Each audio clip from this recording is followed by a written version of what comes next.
For decades, one currency has ruled the world, the US dollar. But now, a new alliance, BRICS, is trying to change that.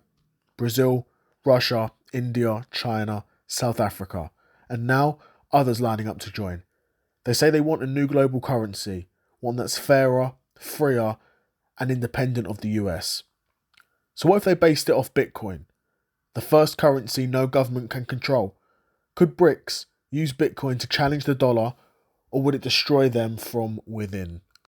BRICS began as a loose coalition of emerging economies, but over time it's become something more, a statement against the dominance of the West, and especially against the global dollar system. Together, BRICS nations make up over 40% of the world's population, about a quarter of global GDP, and growing political and economic influence. But their biggest shared frustration? Every time they trade internationally, they still have to use the US dollars. The dollar's dominance gives America what economics call an exorbitant privilege.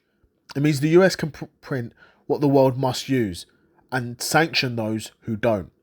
So BRICS has a goal: create a new global payment system independent of the dollar. The idea of a BRICS currency sounds revolutionary until you ask the hard question: what backs it? If it's just another fiat currency printed by governments, it inherits the same flaws as the dollar. If it's backed by gold, it faces logistical limits. Enter Bitcoin, a neutral, borderless digital asset with finite supply of 21 million coins, no central issuer, global liquidity and transparency.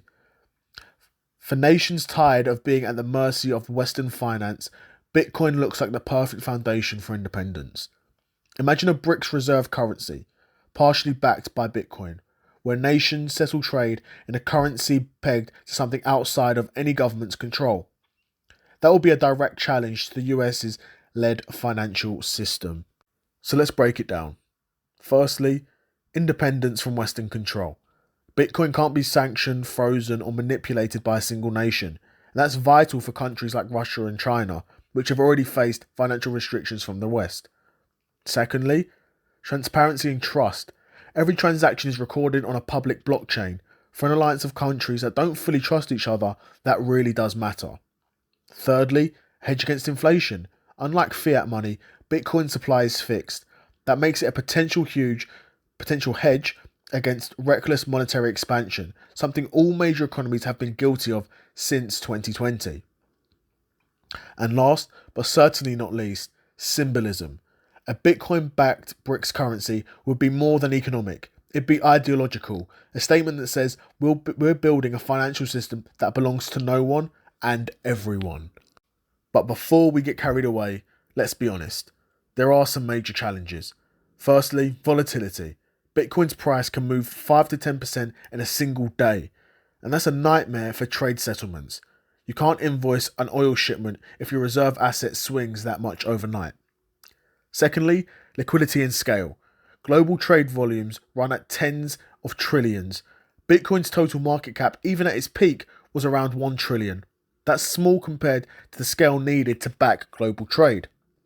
Thirdly, energy and infrastructure. Bitcoin mining requires energy, lots of it, and they may fit resource-rich nations like Russia or Brazil, but not every BRICS member. And last but not least, control on politics. Perhaps the biggest problem.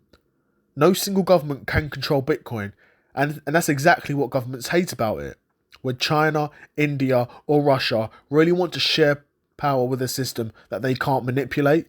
The answer is probably not. So maybe full adoption is unrealistic. But what's more likely, and perhaps more powerful, is a hybrid model. A BRICS settlement currency anchored to Bitcoin, not directly pegged. And here's how it might work. BRIC nations hold Bitcoin as part of their reserves. A digital BRICS token, say the BRIC, is partially backed by BTC and partially by commodities like gold or oil. Cross-border trade settles instantly using blockchain rails, with Bitcoin providing a trustless benchmark of value. In that system, Bitcoin doesn't replace national currencies, it underwrites them. It becomes the digital gold standard for the multipolar world. If BRICS adopted a Bitcoin-backed model, it would send a powerful message. the dollar's monopoly is over. Nations will have an alternative to SWIFT, to US clearing systems, to Western reserve currencies.